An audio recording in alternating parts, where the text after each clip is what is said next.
Our Chief Correspondent Pia Hontiveros is in Roxas City, Capiz, to give us a live update on the situation there. Hi, Pia. Nancy, we are in the Governor's Hall on the third floor of the Capiz Provincial Capitol. And if it looks like a busy hall, that's because it is. This is where government, NGO, and international aid agencies responding to Super Typhoon Yolanda's aftermath here on Panay Island are headquartered. Capiz, Aklan, and the northern portions of Antique and Iloilo were not spared as Yolanda carved out a path of destruction. Here in Capiz, estimated cost of damage to infrastructure is over 3.5 billion pesos. Damage to infrastructure close to 700 million. Almost 700,000 persons affected or displaced. 57 people are dead. 133 people are injured. Those are not just numbers, those are people affected by Super Typhoon Yolanda. There's been a global effort to come together, as we see in this hall, for the victims of Yolanda, specifically here on Panay Island, and that is evident, as I said, here in the Governor's Hall. Renee Nayenhouse of the United Nations Office for the Coordination of Humanitarian Affairs is joining us to tell us more about this. Good evening, Renee. Thank you for joining us. Tell us what this setup is all about. Good evening. This is a setup where we're working with the provincial authorities, with international actors such as the United Nations, international NGOs, and we also have foreign military assets here from the government of Canada, and we're working together hand in hand trying to get all the relief goods as soon as possible to the affected people. Just by your name, Office for the Coordination of Humanitarian Affairs, you are coordinating and putting people together. Earlier, we were talking about, and you said, we bring everybody together so we don't miss out on anybody. Can you tell us more about that? That is correct. At this moment, we have 200 Canadian troops here. We have all the different government agencies that are doing their utmost best. We're having more than 30 different agencies come together in this one hall. And obviously it will take a lot of effort to make sure that all the different goods that are being brought in are being sent to those most in need. And that takes an extra coordinated effort, and that is why we're supporting the provincial authorities here. It's not as simple, Renee, as like putting meeting everybody in one big group. What you have is, in OCHA, what you have is are clusters. Can you tell us more about that and how that's working here? Yeah.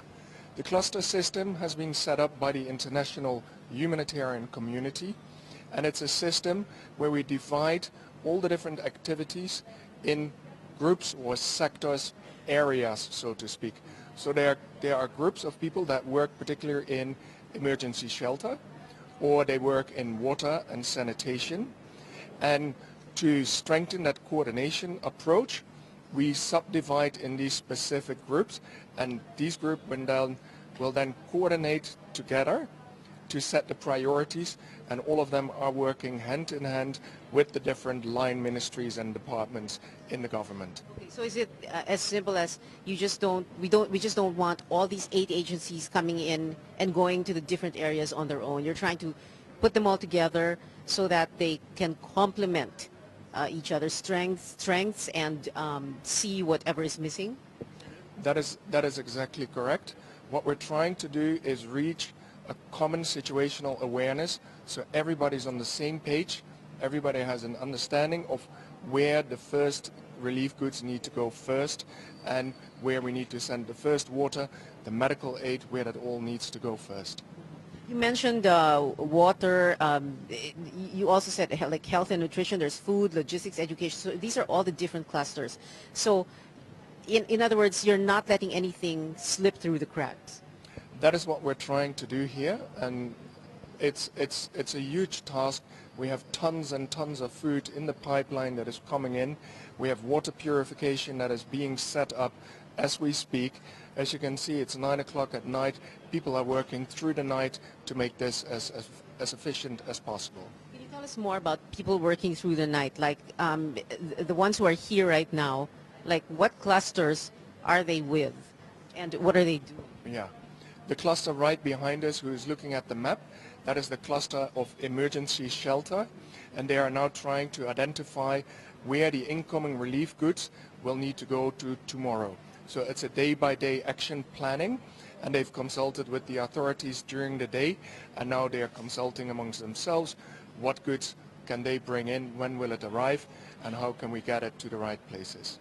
Okay. So this is not like we were saying earlier. No, it's not like, okay, we're going to receive this donation of emergency relief and then just, okay, send it out into the field. No, you're going to find out how many pieces of whatever is needed in a certain area. That's correct. And while we're doing our assessments, we will not do only assessments. We will make sure while we continue to assess the immediate needs, we will also continue to bring the relief goods. So it's very much about getting an overall picture and being able to respond every day again and again till everybody has been helped and served. When you say till everybody has been helped, are you looking at a very big time frame, long time frame? This is going to last for quite a while? As we know, a lot of the infrastructure, for example, for water, has been damaged, so there will be a continued need for provision. Livelihoods have been destroyed, fishing boats have been destroyed, so it will take some time to get people back on their feet, but at the same time we are working on getting these livelihoods back into action. So we will have cash for work programs just to get the economy starting again as well. But our first priority is, of course, not to let anybody suffer any more than they have done already. What else do we need to know about this entire setup, this entire system? That we are doing our utmost best. It's an enormous task, and we're doing whatever we can. We have people arriving every day from all over the world. We have aid being flown in every day, so we're doing whatever we can to help the Filipino government and the affected people. And I guess this is the same setup that we have in Tacloban, that you have in Tacloban. Yeah, this is a universal setup that we try to replicate in all the different affected islands. Okay, thank you very much, Rene Nayanhouse of the UN OCHA, or the Office for the Coordination of Humanitarian Affairs. Maraming salamat. Thank you for being here. Nancy, back to you.